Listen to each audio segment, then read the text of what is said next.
तो ये question clear हो गया ना अच्छे से?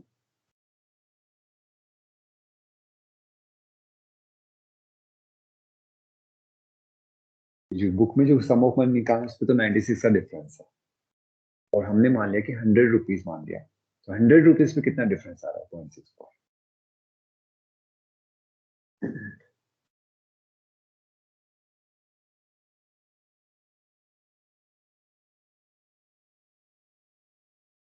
ये क्लियर हो गया अच्छे से? Yes sir.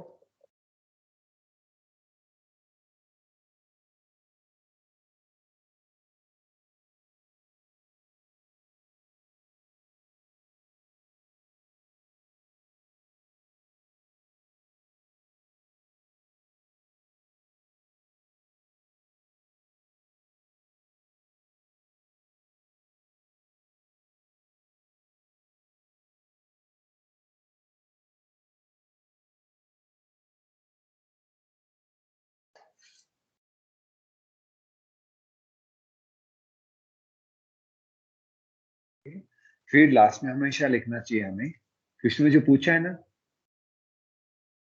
Find the sum of money, last में लिखना चाहिए the sum of money equal to ₹15,000। ये लिखना चाहिए हमेशा। जो भी क्वेश्चन पूछा वो स्ट्रेट उसका आंसर दे दो। सम of money is ₹15,000।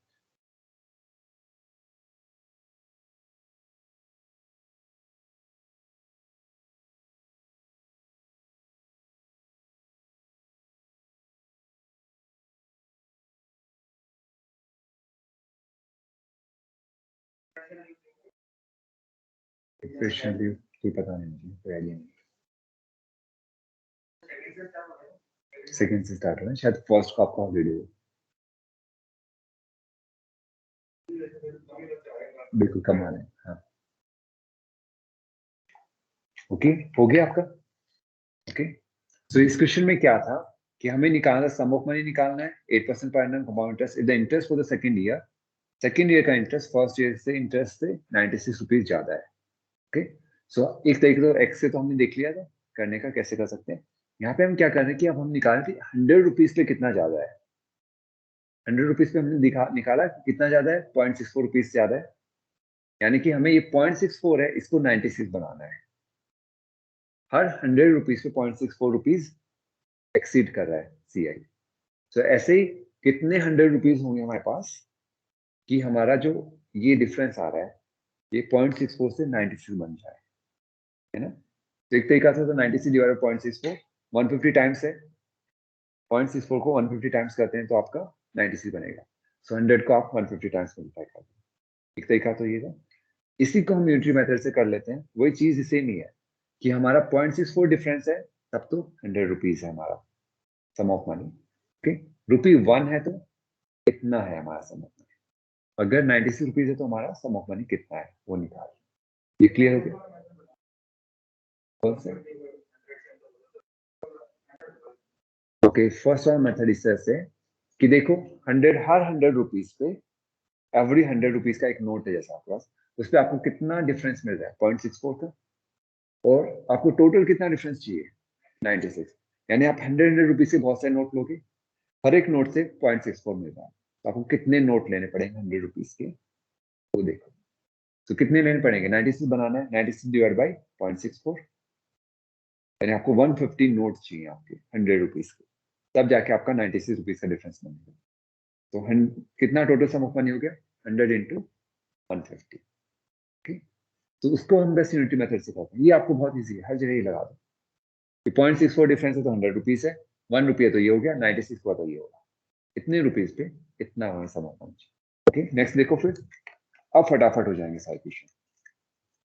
A man borrows 6,000 at 5% CI per annum. Okay, principal दे रखा है, रेट ऑफ इंटरेस्ट दे रखा है per annum. Okay, if he repays 1200 at the end of each year, हर साल के एंड में वो 12,000 रीपे कर देता है, यानी कि जैसे मैंने लिया उधार आपसे ले लिया फिर, या फिर इस पैसे बदलते रहना चाहिए हमें, एक बंदा उधार बाबा नहीं देता। ओके, सो मैंने आपसे उधार ले लिया, ठीक है सर, ठीक है, मैंने लिए 6,000 रुपीज लिए, okay, 5% per annum per year, और जैसे ही 1 ईयर कंप्लीट हुआ आपने अमाउंट निकाल दिया, ओके, और मैं आपको 1200 दे के आ गया। तो आप जैसे सेकंड ईयर के लिए कैलकुलेट करोगे क्या करोगे, आपने जो भी अमाउंट फर्स्ट ईयर का निकाला उसमें से 1200 माइनस कर दोगे ना, ठीक है। अब जो बचा हुआ अमाउंट है वो प्रिंसिपल हो गया नेक्स्ट ईयर के लिए, बस वो नेक्स्ट ईयर के प्रिंसिपल हो गया। Find the amount of the loan outstanding at the beginning of the third year. जब थर्ड सेकंड ईयर एंड हो रहा है वापस में 1200 दे जाओ, आपको दे जाऊंगा। अब जब थर्ड ईयर बिगिनिंग होगा तो उसमें से 1200 माइनस हो जाएगा, वो बचेगा। कई बार ट्राई करके देखो फिर और एक्सप्लेन करते हैं। So sum of money, a man borrows 6,000 rupees, 5% CI per annum. He repays 1200 at the end of each year. हर साल जैसे एंड हो रहा है 1200 देगा। Okay. Find the amount of loan outstanding at the beginning of the third year. तो पहला साल हो गया, सेकंड साल हो गया, सेकंड साल खत्म हो गया, थर्ड ईयर बिगिनिंग हो जाएगा। Okay, इस तरह से। तो आपको कितने साल के लिए निकालना पड़ेगा? 2 इयर्स का। थर्ड साल तो अभी चालू हो रहा है, से बिगिन हो रहा है ना, अभी देखते हैं। Okay.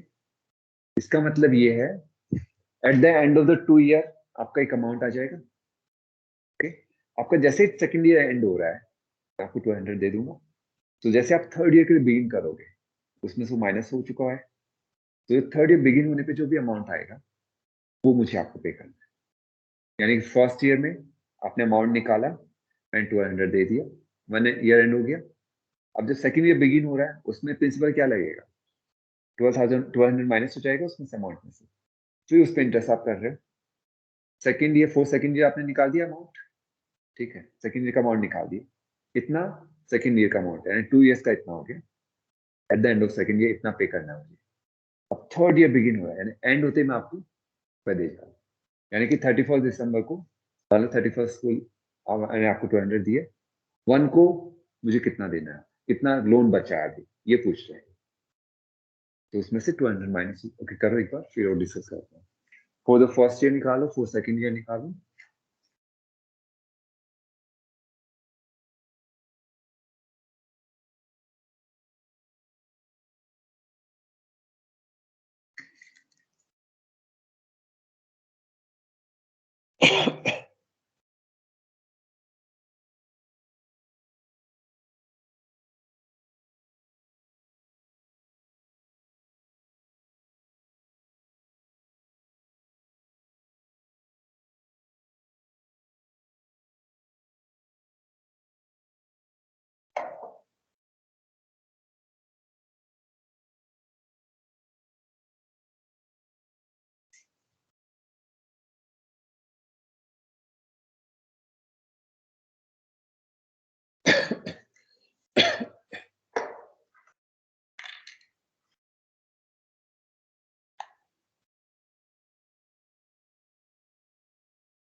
फर्स्ट ईयर कितना है इंटरेस्ट? ओके, अमाउंट आ गया 6,000। अब देखो ये कैसे हो रहा है, फर्स्ट ईयर एंड हो गया, फर्स्ट एंड हो रहा है, 6,300 बन गया, इतना मुझे लौटाना है ना। ओके, अब सेकंड ईयर, सो जैसे एंड हो रहा है मैं आपको 200 रुपीज दे रहा हूँ, तो सेकंड ईयर के लिए प्रिंसिपल कितना हो जाएगा, यानी कि ये प्रिंसिपल क्या है, एट द बिग कितना लोन आउटस्टैंडिंग है eight the beginning of the second year, 6,300 minus 1200, इतना आउटस्टैंडिंग है, क्योंकि जैसे एंड हुआ मैंने आपको रुपए दे दिए, अब नेक्स्ट ईयर बिगिन हो गया। ओके, तो 6,300 माइनस 1200, 5,100 हो गया, 5,100। अब इस पे इंटरेस्ट लगेगा। यदि क्लियर हुआ अभी आपको? नेक्स्ट क्वेश्चन भी ऐसा ही है, फिफ्थ भी, है ना? Yes, sir. फिफ्थ क्वेश्चन में थोड़ा सा डिफरेंस है, सिर्फ वो हाफ ईयरली है ना, तो आपको एवरी 6 मंथ से करना पड़ेगा, उस समय टी आप हाफ ले लोगे। अब हो जाएगा fifth question? Yes, sir. Fifth Yes. Question भी थोड़ा सा अभी डिस्कस कर लेंगे, करना आपको फिफ्थ क्वेश्चन सभी को। ओके, सो ये फोर्थ क्वेश्चन ऐसा ही है। सो इंटरेस्ट कितना हो गया? ओके, रेट सेम है, रेट टाइम भी 1 ईयर है, 5100 इंटू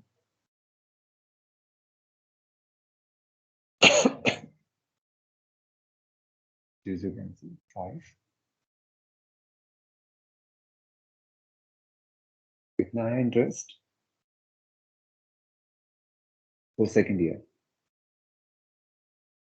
255 आ गया, ये आपका सेकेंड ईयर का इंटरेस्ट है, ठीक है। Amount at the end of second year कितना हो जाएगा? 5100 प्लस 255 हो जाएगा, तो 5355 हो गया। ये आ रहा है क्या आपका भी?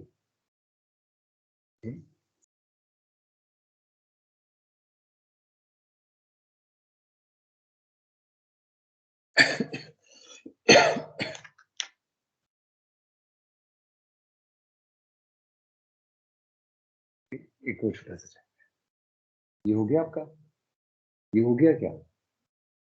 ओके, अब देखो, हाँ, एक तरह से क्या हो गया आपका, सेकेंड ईयर में इतना अमाउंट हो गया, सेकेंड ईयर एंड हो रहा है, एंड में आपको कितना लौटाना है? मुझे इतना लौटाना है ना, इतना रुपीस लौटाना है, ठीक है। जैसे ही एंड हुआ मैंने क्या किया, 1200 फिर से देगी, फिर पे एवरी ईयर पे करता हूँ, 200 पे कर दिया। सो बिगनिंग ऑफ थर्ड ईयर कितना बचेगा आउटस्टैंडिंग अमाउंट, यानी अभी भी कितना बच रहा अमाउंट देना है जो एट द बिग, फिर से देखो, -1200, ये तो है eight the end of second year. जैसे एंड हो रहा है सेकेंड ईयर, मैं आपको 1200 रुपीज दे के आ रहा हूँ। तो जैसे थर्ड ईयर बिगिन होगा, जैसे बिगिन हो रहा है थर्ड ईयर, आउटस्टैंडिंग अमाउंट कितना बचेगा, इसमें से 1200 माइनस हो जाएगा, वही तो बिगिन होने को बचेगा, है ना। So outstanding amount at the beginning of third year, okay, outstanding amount निकालोगे at beginning of third year. ये समझ में आ गया? 5355 माइनस 1200, ओके, तो 5524, 4255 आ रहा है क्या आपका भी? 41,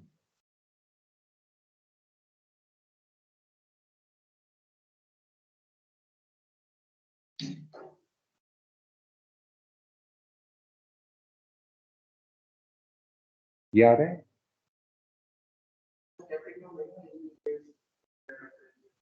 हाँ, यहाँ पे आप ये लिख दो, यहाँ लिख देंगे हम, यहाँ लिख सकते हैं, सेकेंड ईयर से पहले ही repaid 1200 at the end of first year, okay. फिर से यहाँ लिख देंगे ही रिपेड, ये अच्छा स्टेप लिखना चाहिए, मैं भूल गया था बताना, rupees 1200 at the end of second year, है ना। So outstanding amount at the beginning of third year equal to this much, समझ में आ गया? एंड ऑफ द 2 years तो सेकेंड ईयर तो इतना बच रहा है, eight the beginning of third year 200 में ऑलरेडी पे कर दिया, साल खत्म हुआ 200 दे दिया, नेक्स्ट ईयर बिगिन हुआ उसमें से मेरे 1200 माइनस हो गया। अब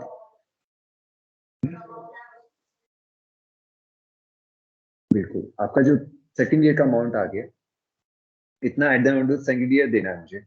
जैसे सेकेंड ईयर एंड हो रहा है मैंने 200 फी दे दी, तो थर्ड ईयर में मेरा कितना बचा आउटस्टैंडिंग अमाउंट, कितना बचा? अब इतने और मुझे देने हैं, हो सकता है थर्ड ईयर भी ना दूं मैं, थर्ड ईयर कंप्लीट हो फिर 1200 दे दूं, इस तरह से देता रहा।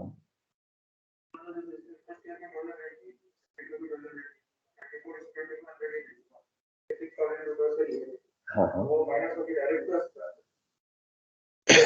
नहीं नहीं, बिल्कुल निकालना पड़ेगा, क्योंकि इससे क्या हो रहा है, 6,000 पे इंटरेस्ट चल रहा है। ओके, आपने 2400 आप लास्ट में देते हो, मानते हो अगर 1200 यहाँ पे 1200 प्लस कर रहे हो, तो एक तरह से आपने क्या किया, उस बंदे के 1200 का जो 1 साल का इंटरेस्ट जो ऐसा चुका रहा है उससे, वो माइनस नहीं कर रहे।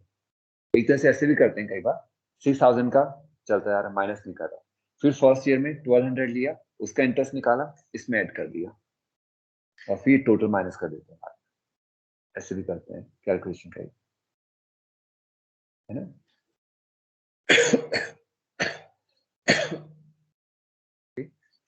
तो जब पे करें ना, वहीं पे माइनस करना पड़ेगा, वरना क्या होगा, एक्स्ट्रा इंटरेस्ट आ जाएगा आपको।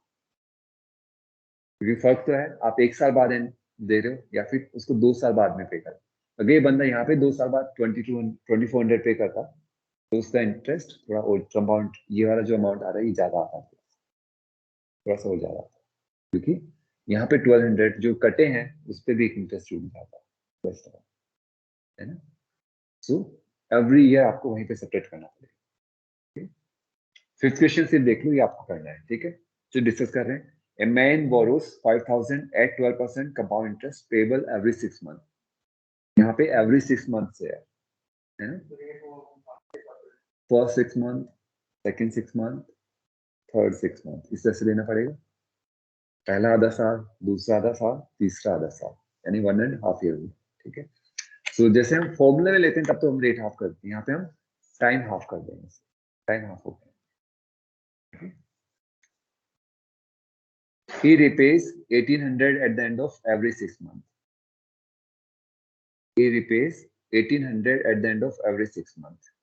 Okay. So for 6 months के लिए निकालोगे, he repaid 1,800 at the end of first 6 month.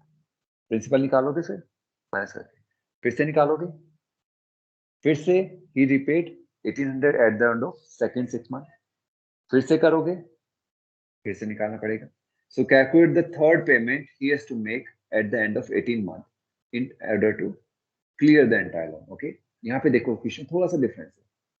Third payment क्या करेंगे, पहला पेमेंट तो यहाँ कर दिया इसने 1800 का फर्स्ट ईयर का, okay, for first half year है, और first 6 month, for first half year आपने अमाउंट आ गया, अमाउंट निकालोगे, अमाउंट आ गया, और उसने कितना रिपे कर दिया, 1800। सो इसके बाद में he repaid 1800 for second half month, half year,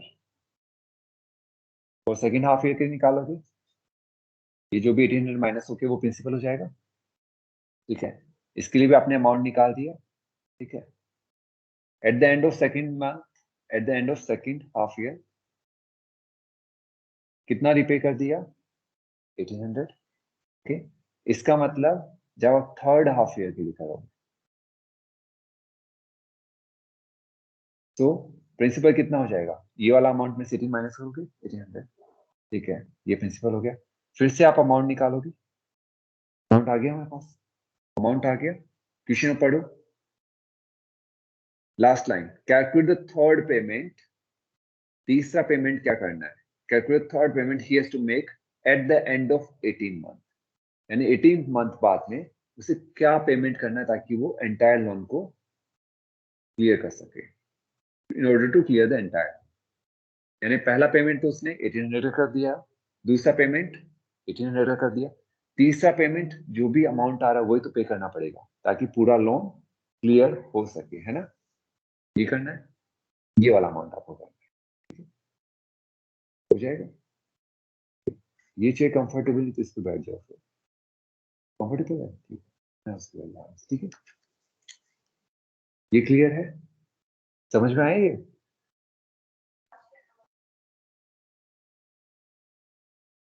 देखो यहाँ पे थोड़ा सा डिफरेंस है, फोर्थ हमने जो पहला क्वेश्चन दिया था, फोर्थ क्वेश्चन वो अलग था, ओके।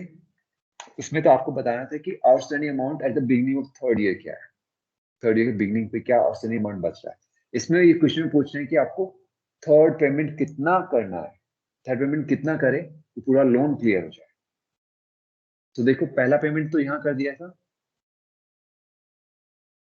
यानी फर्स्ट 6 मंथ का अमाउंट निकला, उसमें से 1800 माइनस हो गया, पहला पेमेंट तो 1800 का हो चुका है, ठीक है।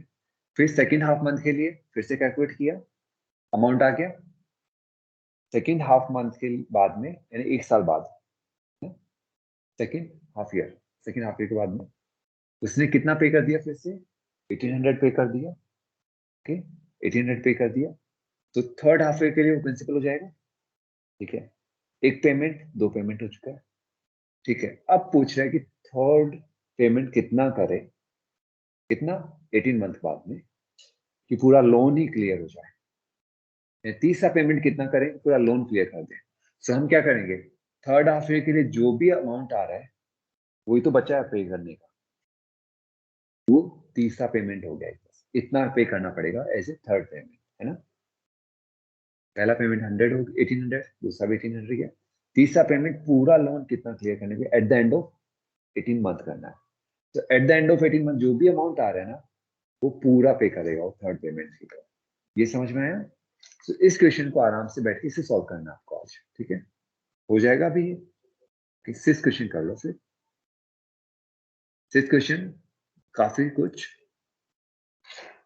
थर्ड क्वेश्चन जैसा है ना, काफी कुछ थर्ड क्वेश्चन जैसा है। यतीश सिक्स क्वेश्चन हुआ आपसे?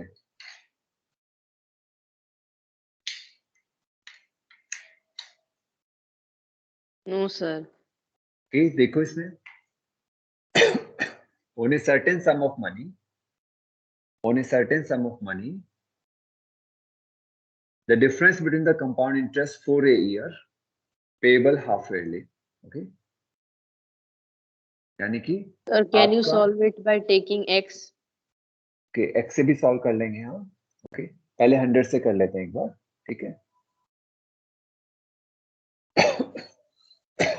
On a certain sum of money, the difference between the CI for a year payable half yearly payable है 1 ईयर के लिए, तो आप CI निकाल लो, ओके ठीक है।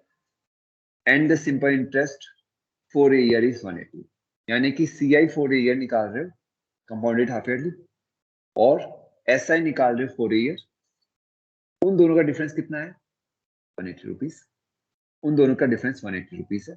आपको वो सम निकालना है कि वो कितना सम ऑफ मनी लिया था, कितना प्रिंसिपल था, वो निकालना है। रेट आपको 10% दे रखी है, तो हम क्या करेंगे, 100 रुपीज मान के चलेंगे। 100 रुपीज पे CI for 1 year compounded half yearly निकाल लेंगे, SI फॉर 1 ईयर निकाल लेंगे। इन दोनों का डिफरेंस जो आएगा उतना 100 रुपीज पे है, और इस डिफरेंस को कितना बनाना है, 180 रुपीज बनाना है। तो 180 बनेगा तो किस चीज से, समझ गए, यूनिटरी मेथड, ठीक है। ट्राई करो, इसे सॉल्व करो, फिर एक्सेल में जाते हैं, फिर आज इतना ही करेंगे।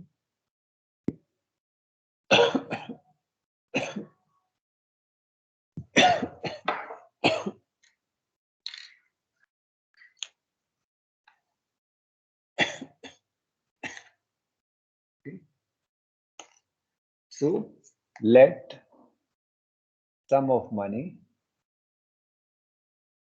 equal to ₹100 निकालने से। तो पहले हम CI के लिए करते हैं, ओके, फॉर CI, ओके। तो फॉर फर्स्ट, ओके फर्स्ट वैसे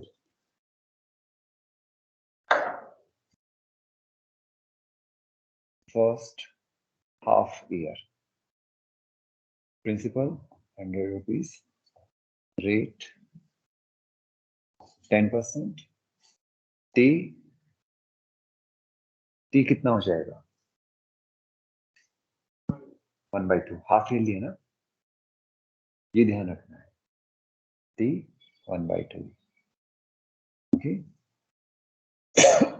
एक तरह से ये ऐसा है, देखो पूरे साल के लिए कंपाउंड इंटरेस्ट आ रहा है, हाफ ईयर का उसका आधा ले, ओके आधा कैलकुलेट कर, ओके। तो आपका इंटरेस्ट 100 इंटू 10 इंटू 1/2, और यहाँ डिवाइड बाय 100 है, तो कितना आ गया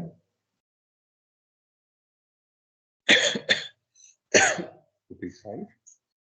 अमाउंट आप लिख लोगे, 105 rupees for half year. Principal is 105, rate 10%, T half year. Calculate कर लेते हैं.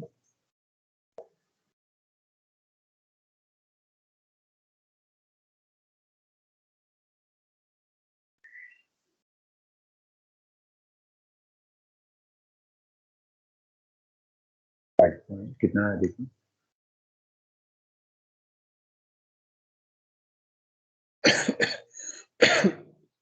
5.25 देखो.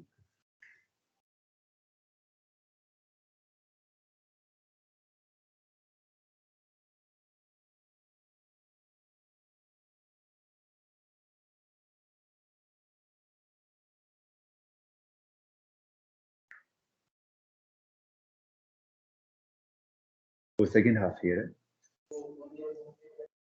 1010 कैंसिल हो गया. 105 डिवाइड बाय 2 52.5 और डिवाइड बाय 10 5.25. तो वैसे भी देखो यहाँ 5 रुपीज है तो उससे थोड़ा सा ज्यादा आएगा.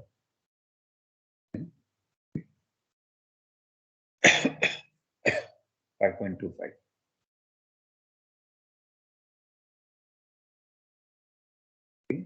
तो CI फॉर ए ईयर कितना हो गया, क्योंकि हमें डिफरेंस CI और SI का चाहिए.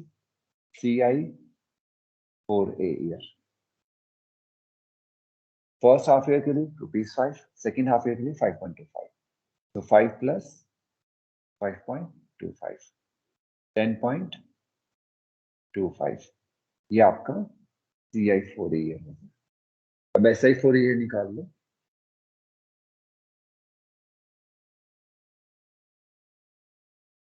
ये तो बहुत इजी है. ओके, P आप लिख लेना. P equal to 100, T equal to 1 year, R equal to 10%, 100 into 1 into 10 divided by 100. Rupees 10.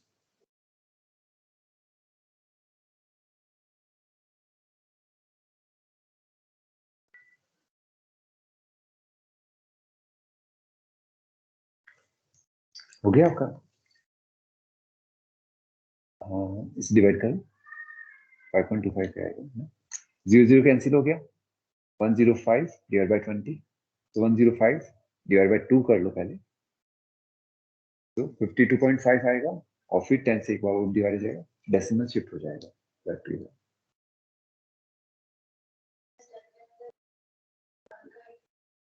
क्योंकि हमें नहीं पहले साल का नहीं है, फर्स्ट हाफ ईयर का, सेकेंड हाफ ईयर का. इसमें क्या पूछा हमें, the difference between the compound interest for year payable half yearly and the simple interest for year.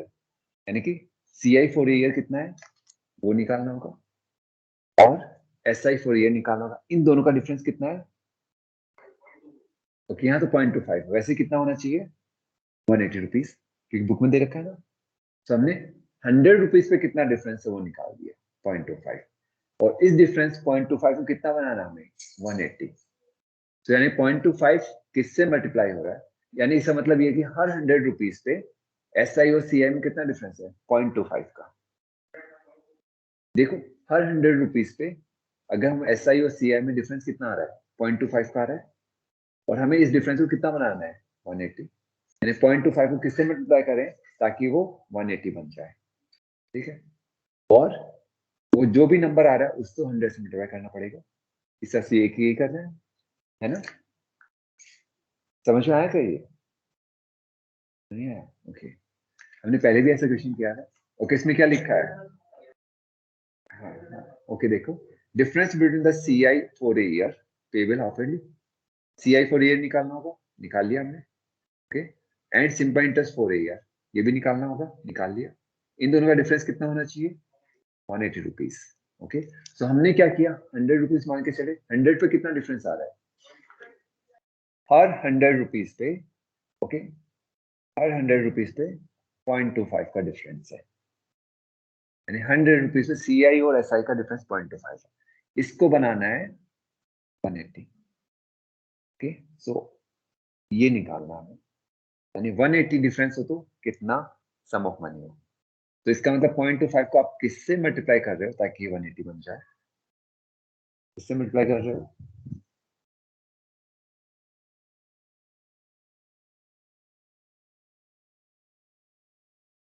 Into 720। एक तरह से कैसे आएगा 180 डिवाइड बाय 0.25, वही तो नंबर। आप 0.25 को किससे मल्टीप्लाई करो ताकि आपके पास 180 आ जाए। 0.25 को किससे मल्टीप्लाई करो ताकि 180 आ जाए। तो ये कैसे निकलेगा, ये इधर आ जाएगा 180 डिवाइड बाई 0.25, ये आ रहा है 720। यानी कि आप 0.25 को 720 से मल्टीप्लाई करते तो 180 आ रहा है।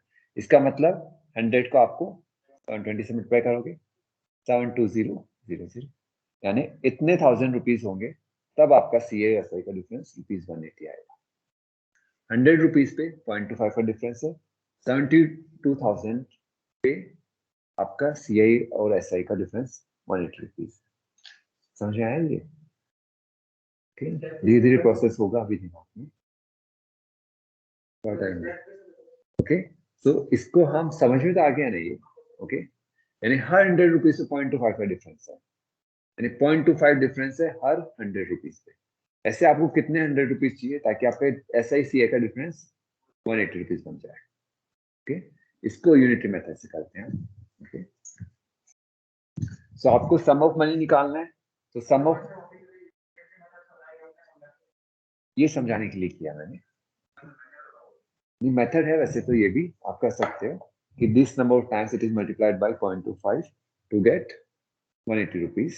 सो same it has to be, अब इस तरह से लिख सकते हैं। ओके, सो यूनिटी मेथड हमें क्या निकालना है, sum of money. Sum of money हम राइट में रखेंगे और दिया हुआ क्या है वो लेफ्ट में रखेंगे। डिफरेंस दिया हुआ, आप डिफरेंस निकाल लोगे यहाँ, SI minus SI 0.25। Okay, if difference is 0.25, sum of money कितना है 300। ऐसे ही लेना था, difference is 0.25 if sum of money, आप कैसे कर सकते हैं, ठीक है। इफ डिफरेंस इज इतना, आपका सम ऑफ मनी 100 रुपीज है। अगर डिफरेंस ₹1 करना है तो सम ऑफ मनी कितना हो जाएगा 100 डिवाइड बाई 0.25। सम ऑफ, ये डिफरेंस कितना करना है मुझे 180 रुपीज। ये डिफरेंस, ये सम ऑफ मनी कितना आ जाएगा 100। देखो 180, एक जैसे वो नंबर से तो मल्टीप्लाई हो रहा है 180.425 इंटू 720, ये 720 आ रहा है 720, ये हो गया। ओके, ये हो गया। एक्स से करना हो तो कैसे करेंगे, sum of money X, X interest कितना हो जाएगा, कितना हो जाएगा 5x अपॉन 100। ओके, नीचे 100 को मत छेड़ना, 100 में डिवीजन करना इजी रहता है रुपीस के केस में। 5x अपॉन 100 हो गया इंटरेस्ट। अमाउंट कितना हो जाएगा x plus 5x upon 100, 105x upon 100 हो गया। अब यहाँ पे अपॉन 100, यहाँ पे x होगा। अब फिर से करो, कितना हो जाएगा ये 5, 2 5 से कटा, 5 से मल्टीप्लाई हुआ, x रहेगा 5 5 से 25, 5 to 5 अपॉन 100, इतना हो गया इंटरेस्ट। ठीक, इन दोनों को प्लस कर लो, इंटरेस्ट हो गया आपका। एक सेकेंड, एक चीज भूल गया, ये 100 भी है, ये प्रिंसिपल है ना पूरा। ओके, सो एक और 100 आएगा, ये हो गया, है ना। This plus this total interest हो गया। तो ये हो जाएगा 5x upon 100 plus 525x upon 100 into 100। एक तरह से 500 हो जाएगा, 500 प्लस 525 1025x। ये आपका CI आ गया। ऐसा ही कितना हो जाएगा, ये x होगा, ये x होगा, तो x/10 होगा। ओके, इसमें से -x/10 कर दो। ओके, कितने जीरोस हैं, 4 जीरोस, यहाँ पे 4 जीरोस बनाने के लिए ओके 1025x अपॉन माइनस 1000 से मल्टीप्लाई करना पड़ेगा, कितना हो गया 25x अपॉन ये 4 जीरोस, और ये क्या डिफरेंस ऑफ CISI कितना दे रखा 180। ओके, मैं ये रब कर देता हूँ।